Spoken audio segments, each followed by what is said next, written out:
Hello, everybody. I'm excited to be here this afternoon here on the East Coast. I've got another special guest today who I'm really excited about talking with. She is a life coach that helps with deconstruction and reconstruction. And so her name is Amanda, and she'll be joining us shortly. And she has an incredible amount of knowledge. Hey, Goddess, how you doing? Thank you for joining. Always wonderful seeing Goddess on here. Makes me happy and smile. Yes, you are my dear friend as well. So thank you for being here. Um, okay. Hey, hey, it's Melissa. Thank you for joining as well. I'm going to see if she's requested here yet. She hasn't requested, or at least it didn't say so. And so I'm going to begin an invite, and we should get going. I'm good there, Goddess. Hey, Amanda, how you doing? Hi. Good. I'm doing well. How are you? I'm very good. Thank you for joining me today. Yeah, I'm happy to be here. I think I'm in the mid-afternoon lag a little bit. Oh, okay. Oh, totally. Yeah, just sitting here thinking, man, why did I schedule this at 3 my time? I was tired. This is prime nap time. Totally is. It is. It's like when you want to take a quick nap or something, and be able to get through the rest of your day. And what do? I schedule a live with you at 3. You know. Okay. Yes, Goddess. The Hood Old IG Live lag. She says hello to you as well, man. Amanda got Wow. one of my dear friends. So yeah, not Hood. Good. Okay. So Amanda, thank you for taking the time. I know you're a busy woman. Yeah, You I'm got glad to be stuff here. going we'll just kind of jump right into it. For all my followers that do not know or do not follow you, I would love for them to get to know you better. And Yeah. do. So why don't you just take a moment and just introduce yourself if you wouldn't mind. Yeah. I'm Amanda. I'm a faith deconstruction and reconstruction coach over at Hey Amanda Waldron, is my handle on here. But yeah, I work with those within the Christian spectrum that are interested in retaining some of their faith, even in the midst of doubts and questions, and help them figure out how to do that. Which I think is fascinating because usually you get a lot of life coaches, but you don't usually have reconstruction on the end of it. You have deconstructing, right? Yeah, I'm kind Different. I'm kind of the life coach for me from my 20s. If I had been aware of the resources, well, I'm not even sure if there were a lot of resources out there when I was going through my big deconstruction, but I would have wanted to find somebody like me. So I'm like, there must be other people out there currently who are interested in that kind of reconstruction piece too. And so Mm-hmm. that's who I'm for. Right? Yeah, totally. What happens after the desolation? Yeah. Oh, I get that. So you obviously have, as you just stated, a religious background. So would you care to share a little bit about your religious background with us? Yeah. I grew up in the church. My people are church people. I was sixth generation in the church that I grew up in. Wow. So yeah, like family culture was very religious. And I would say that struck a chord with me, especially Jesus and justice was really kind of connective to me. I ended up going to a Christian college, and it was kind of there that I was always a little bit aware of like the different ways people thought about things, denominations, different theological ideas. But it was really there that I was exposed to like, oh, there's a lot of different ways to think about things other than just what I was taught growing up. Hmm. Well, I tell you, and God has mentioned it on here, but sixth generation. I mean, Yeah. that's pretty steeped Yeah. in tradition, Mhm. right? So you grew up obviously religious. Um, when did you start to? Well, let me put it this way: how did your previous religious background, the one you kind of like, went through your 20s, Mhm. um, how did that background help you shape your life now? Well, I think it's the foundation, right? When you grow up in a family culture or religious culture, I think that just lays the groundwork for how you see the world. It shapes the lens that you have. And for better, like I would say mostly, I didn't necessarily have a problem with that growing up. I liked having a framework, an understanding. And so, yeah, it really influenced a lot of how I behaved, what college I decided to go to, for better or worse, kind of that purity culture, sexual ethic development during that time, right? So it wasn't, yeah, I would say it was pretty foundational in how I saw things. Yeah. And you mentioned, because you are a deconstruction coach that helps people reconstruct, which is a fascinating concept to me. Would you please give us some sort of insight into what that all entails? Like someone comes to you, they're deconstructing. So kind of walk us through a little bit. I know everybody's different, right? Yeah. Maybe some pieces that help. Yes. And I recognize that that's not everybody's journey. And there are a lot of helpers out there, that could be could be a better fit. So when I think about reconstruction, I always say like I'm not trying to get you to a certain place or to believe a certain thing. I'm kind of taking a combination of so my day job, I'm a therapist, and so do a lot of education around just the way that we are taught things, how some ways that we think about things maybe more rigid than they need to be. And so really my work with reconstruction is helping people make sense of their story, kind of sit with their doubt, feel what that feels like, be able to tolerate that, and then figure out where they want to go and help them get there.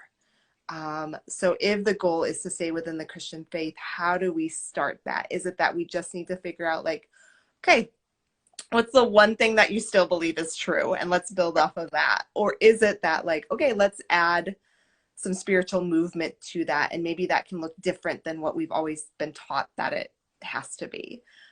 So how do we maybe hold our faith a little looser Yeah. Yeah. while still being connected to it?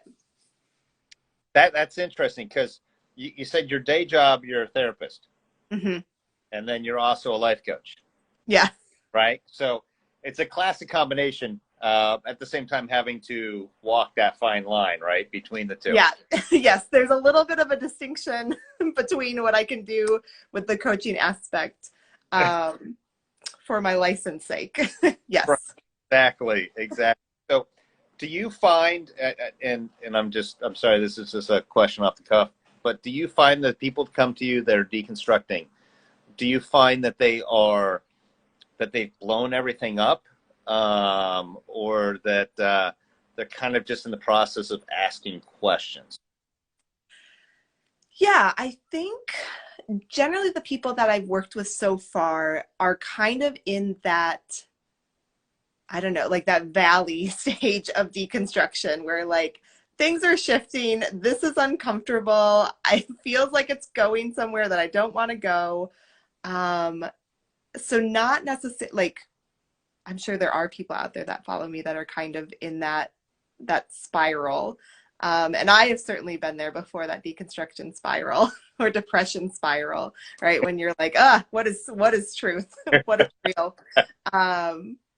But so far, those that I have worked with have kind of just been in that descent. Yeah. Yeah. It's a scary place to be. Yeah, and I think, right, like I wonder if, because when I was going through my big deconstruction, I wasn't really aware of any resources. I was kind of doing this on my own. And so I wonder if there had been someone, if I wouldn't have gone so deep into that valley. Yeah. So maybe there's a little bit of a stopgap with with coaches. That's an excellent point. So how did you find, like, when did you stumble upon the fact that, hey, I want to be not just a therapist, but a life coach, and this is the direction I want to go? Yeah, I was kind of resistant to it at first, truthfully. Part of it was like, what if I start doing this work and then it stirs up stuff in me that I'm not ready to address, or have like, what if I deconstruct more, which has been the case. Um, but I think I don't know that we're from the United States. The last 6 years have been tumultuous here. I think it stirred up a lot of people's feelings, and I've seen just a lot of people question their faith, leave the church, right? Like this, a lot of the spiritual upheaval. Um, and it felt familiar from what I had gone through in my 20s. And I was like, I wonder if I can, I wonder if I can be a helper in this, of helping people make sense of this. Yeah, these I would say since what 2016, Hmm. we're really just going to kind of put a year on it. That's just that since that all the different events in our culture, American culture, whatever that may be, um, has really thrown people for a loop. Yeah. It's really unsettling, right? Like it's a Yeah, shake, a snow globe of like what, like things aren't what I thought they were. right. And Hmm. and and so life has been kind of shifting, and then the way in which some people perceive the church has handled certain situations Hmm. hasn't maybe been on par as what they're used to, Yeah. right? So, Or how they wish that, yeah, how they wish they church would have. right, exactly. And so there's all this questioning going on. Hmm. And so I think you're right. I think that someone in your position who um, doesn't necessarily tell them, "Hey, you need to end up here," but I will help you. I'll give you a safe space. I will let you walk your own journey, but you don't have to throw out the baby with the bathwater. Yeah. I want Yeah. to. There are There is another option. right. Okay. Hmm. All right. Let me ask you this: you encourage others to be curious and ask questions. All right. I love Hmm. that. When did you start questioning things about the church, and how did you work through those questions? Like, when did it start for you? I mean, it's, I think I've always recognized that there were some discrepancies between what I was taught and maybe where I landed. I think for better or worse, like I was like, I've always had some feminist qualities to me about even my perception of how household chores were divided in my house, of like, I don't think I'm for that. So I think there's always been always been a little bit of pushback, but the real one came um, probably in my mid 20s. I had thought that I wanted to do some long-term missions work, and the organization that I wanted to go with needed me to have a sending church, and I was at a big mega church at the time where nobody necessarily knew me. So I decided to ask the church that I grew up in, but there were some doctrinal differences around baptism. And that was something that I was aware of because I had friends that went to different churches, that there were different views around this. And I tried to make it work, probably more so than I should have. But in the end, my church that I grew up with didn't feel comfortable being my sending church with this organization. And that was like, I think these had been on in the back burner of like these differences.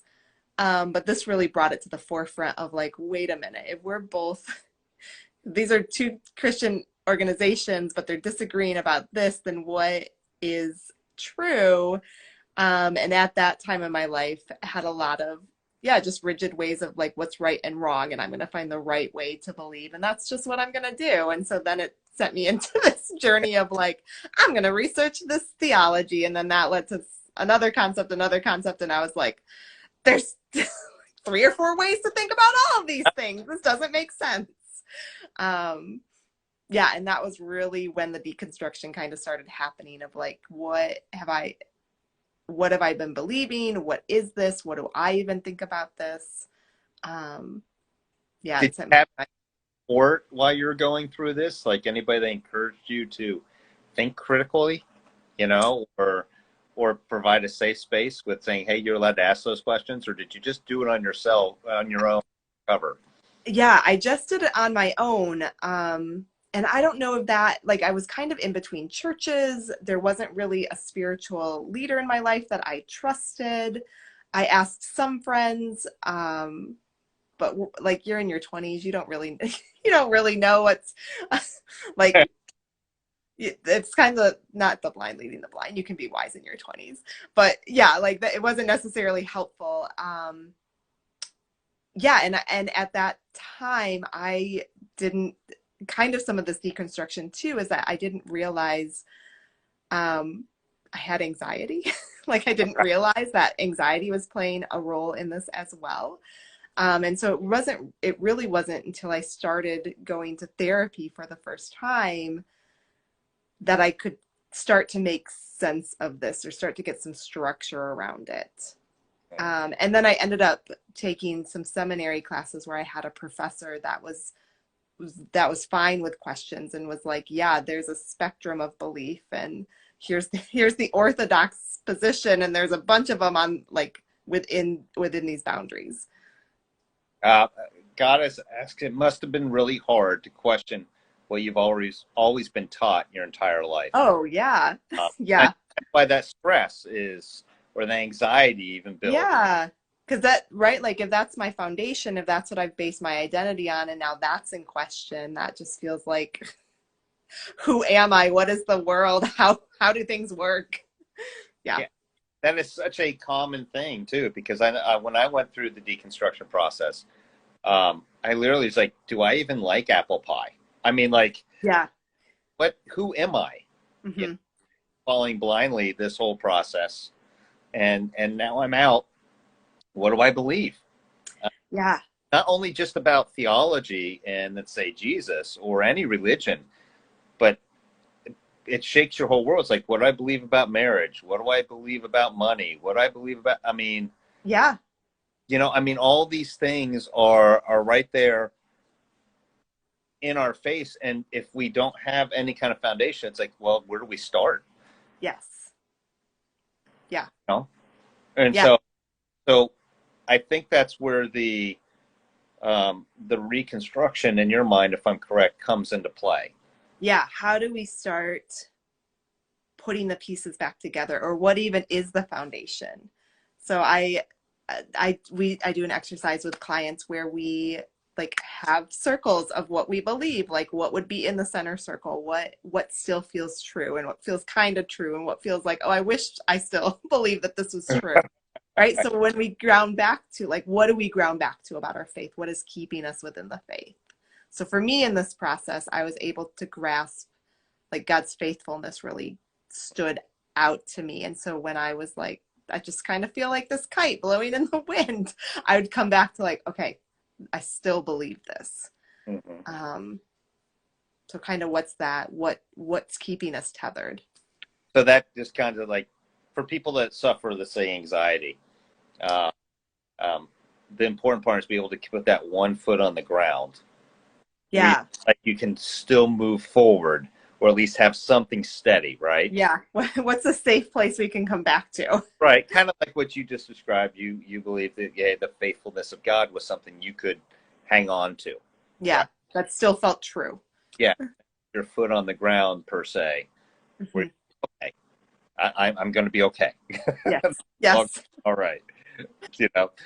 Okay. So, um, what, this is a simple question, what brings you the most joy as a coach?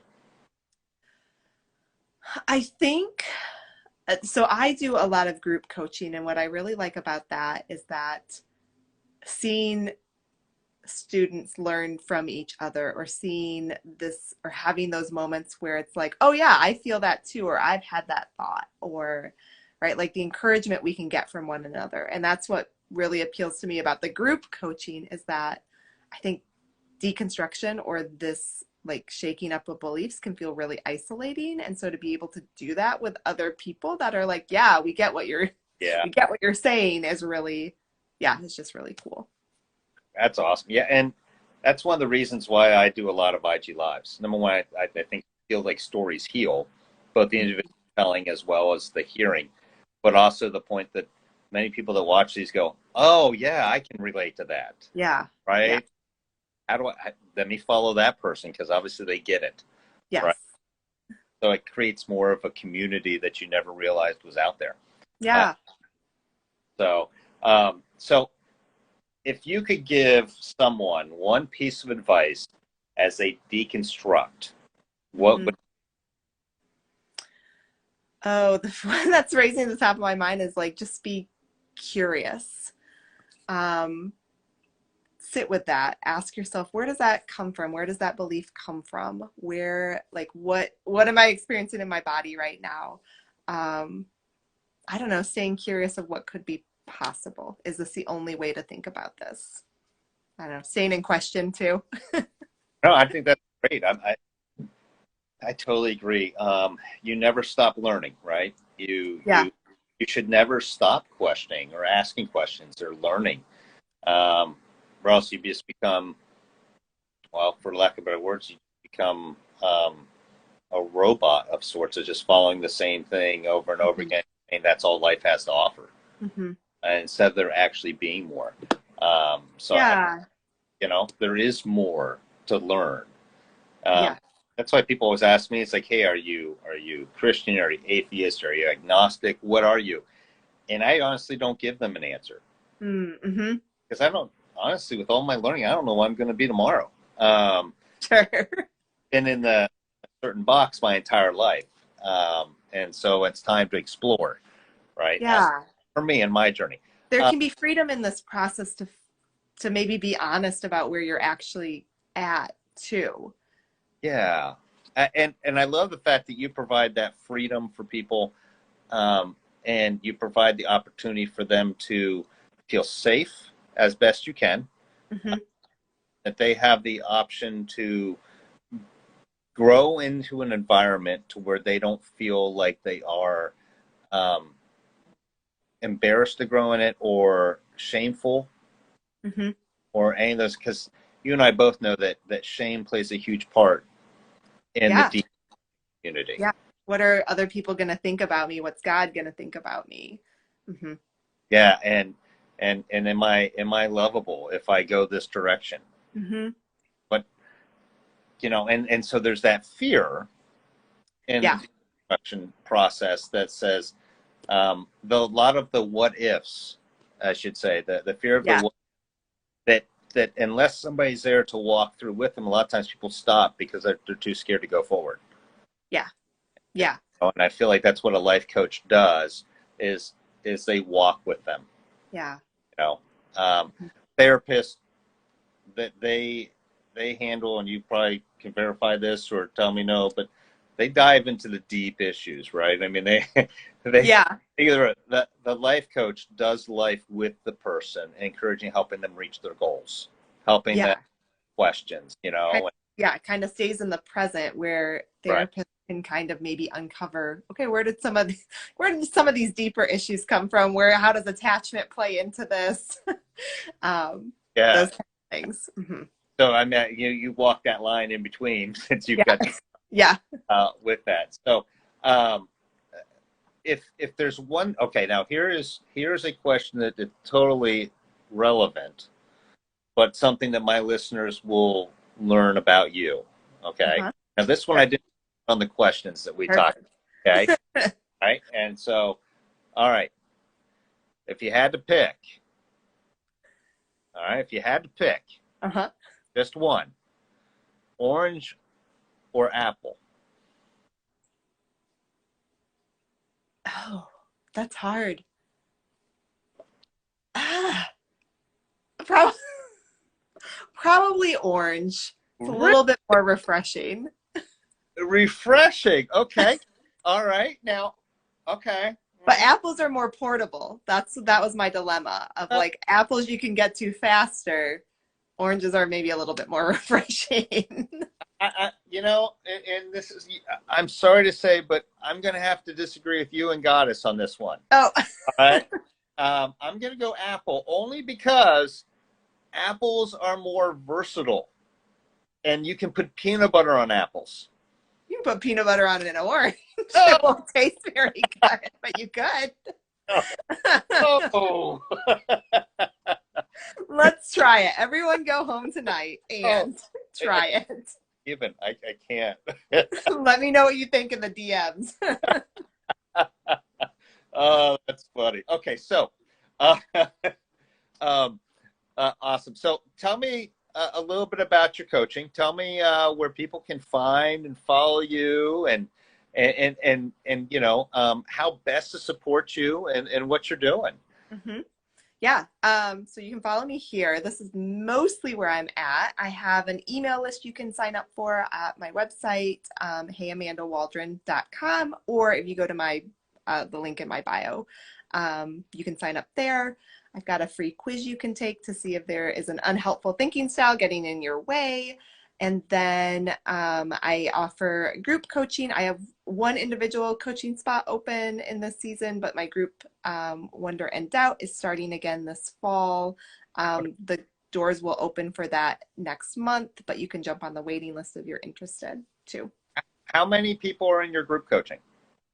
Um, I purposely keep it small, so this will be the third time that I've run it, and there's been about 3 or 4 each time.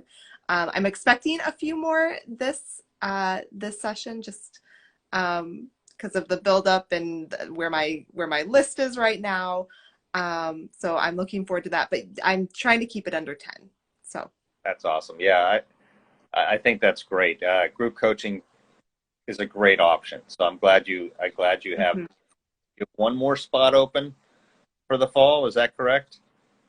One more spot, one more individual. Good. If someone wants individual coaching, which is my course, and then you can choose between meeting with me 2 or 4 times. But the group starts in September. The doors will open in September. Awesome. Awesome. Well, Yeah. anybody that is not following Amanda, let me tell you, you're missing out. I love how inclusive and loving your page is. I love the information you have on your page. I love the fact that you provide that safe space that people are looking for, at least offering the best you can. Thank As you. well Yeah. as try to. And and anybody that's looking for someone who um, understands what it's like to be in the church. Maybe you love the church deeply and you want to stay in it, but you're having trouble deconstructing or figuring out how to reconstruct. Contact Amanda. Are your Yeah. DMs open for people to contact you, or Yeah. Yep. I didn't want to put that out there if they were not, right? So give Amanda a follow. Go to her webpage. It's awesome. I love looking through your webpage. Um, and you're amazing. So I want to make sure that everybody understands um, that life coaching is not about making you go where we think you should go. It's about where you need to be and where you need. And so Amanda offers that.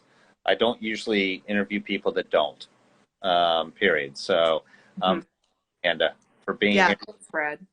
your words of wisdom. Thank you for showing us there are more loving people out there. Yeah.